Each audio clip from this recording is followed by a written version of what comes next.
le dovevano via.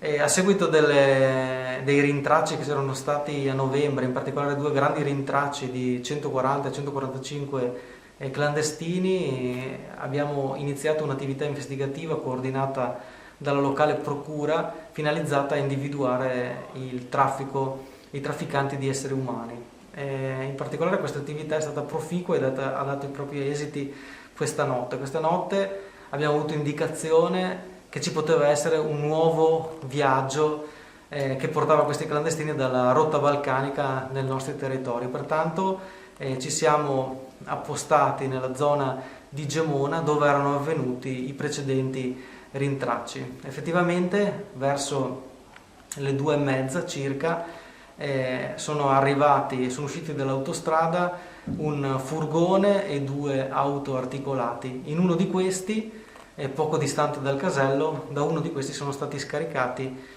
quasi 125 clandestini di diverse nazionalità. Nel frattempo abbiamo provveduto a fermare i 3 autisti del furgone degli autoarticolati che sono stati sottoposti ad arresto. Si tratta di 3 soggetti, uno di nazionalità slovena e 2 bosniaci, i quali sono già coinvolti dalle attività in corso anche nel traffico di esseri umani e nel favoreggiamento dell'immigrazione clandestina degli episodi di novembre.